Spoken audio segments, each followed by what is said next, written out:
بسم الله الرحمن الرحيم. Qasim is out of the picture. How long before we get Arash?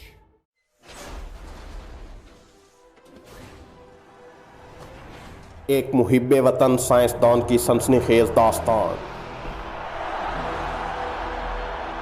جس نے پاکستان کو ایٹمی طاقت بنانے کے لیے سر دھڑ کی بازی لگا دی، پیش خدمت ہے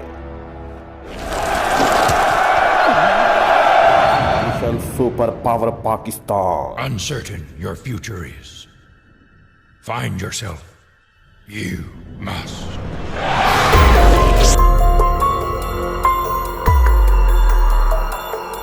حکم کا منتظر غوری لانچنگ پیڈ پر یوں کھڑا تھا جیسے لاہور میں کھڑا مینار پاکستان۔ آج غوری اور غوری کے معماروں کے امتحان کا وقت تھا۔ آج 6 اپریل کو غوری کے تخلیق کاروں کے دلوں کی دھڑکن ہر کوئی سن سکتا تھا۔ انسان کے بس میں تو کوشش، باقی پھل لگانا اللہ تعالیٰ کا کام ہے۔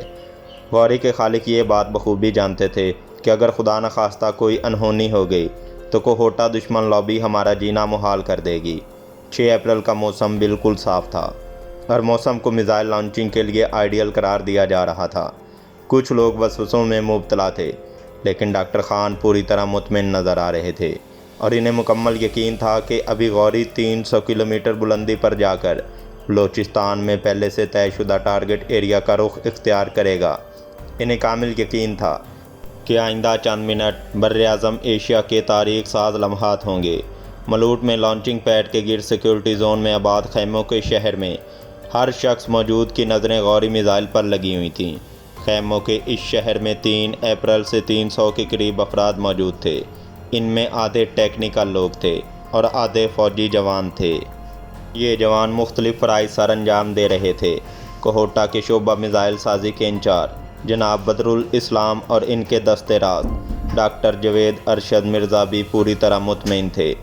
KRL کے شعبہ میزائل سازی میں غوری میزائل کے انجن کو ٹیسٹ کیا جا چکا تھا اور اس کے کنٹرول سسٹم اور خودکار کمپیوٹر میزائل سے وابستہ ساتھی بھی محسن پاکستان کی طرح بالکل مطمئن نظر آ رہے تھے، کیونکہ وہ بہت جلد قوم کی نظروں میں سرخرو ہونے والے تھے۔ KRL سائنسدانوں اور انجینئرز نے 3 اپریل کو غوری میں اعلیٰ سطحی ایندھن بھر دیا تھا اور اسی دن تمام کنٹرول نظام بھی بچھا دیا تھا۔ ہر کیبل اور کنٹرول سسٹم کو بار بار چیک کیا جا رہا تھا۔ غوری کے پاک فضاؤں میں بلند ہونے کے حوالے سے ہر شعبہ ڈاکٹر خان کے مطلوبہ معیار کے مطابق تسلی بخش طریقہ سے کام کر رہا تھا۔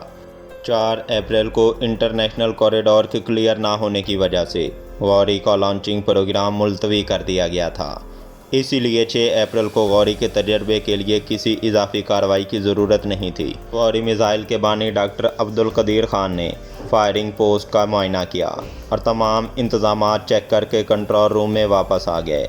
فائرنگ پوسٹ غوری میزائل سے کوئی زیادہ دور نہیں تھی، بلکہ چند کلومیٹر کا فاصلہ ہی تھا، جس وجہ سے خدا نخواستہ غوری میزائل کے پھٹ جانے کی صورت میں فائرنگ پوسٹ میں موجود انجینئرز کی زندگی کو زبردست خطرہ لاحق ہو سکتا تھا۔ اگرچہ فائرنگ پوسٹ کے ساتھ ہی فائر بریگیڈ اور ایمبولینس گاڑیاں موجود تھیں اور فوجی حکام نے کھاریاں کے ایک فوجی ہسپتال میں خصوصی نگہداشت کے وارڈ میں چند بستروں کا انتظام بھی کر رکھا تھا اور وہ ادویات اور مرہم بھی تیار تھے جو جلے ہوئے جسم پر لگائے جاتے تھے، لیکن خدائے بزرگ و برتر کے فضل و کرم سے کوئی ہنگامی صورتحال پیدا نہ ہوئی۔ آج ایک بار پھر غوری نے کسی کو مایوس نہیں کیا تھا۔ کنٹرول روم کے راڈار میں سب کچھ دیکھا جا رہا تھا۔ ملوٹ اور بلوچستان میں ٹارگٹ ایریا کے مقامات کے درمیان ہاٹ لائن موجود تھی۔ فوج کا مواصلاتی نظام پوری طرح متحرک تھا۔ لاؤڈ سپیکر بھی کھول دیے گئے۔ کاؤنٹ ڈاؤن شروع ہوا جو امام الدین کر رہے تھے، جو پہلے ڈیسٹو میں کام کرتے تھے اور بعد ازاں کوہوٹا آ گئے۔ جناب امام الدین ہیں تو سویلین، البتہ ان کی آواز بہت گرجدار ہے۔ انہوں نے کاؤنٹ ڈاؤن شروع کیا۔ 10 9 8 7 6 5 4 3 2 1 فائر! بٹن دبا دیا گیا جو ڈاکٹر ارشد مرزا نے دبایا تھا۔ سٹاپ واچ گھڑیوں پر 7:23 ہوئے تھے۔ جو ہی ڈاکٹر ارشد مرزا نے بٹن دبایا تو غوری کا انجن سٹارٹ ہو گیا۔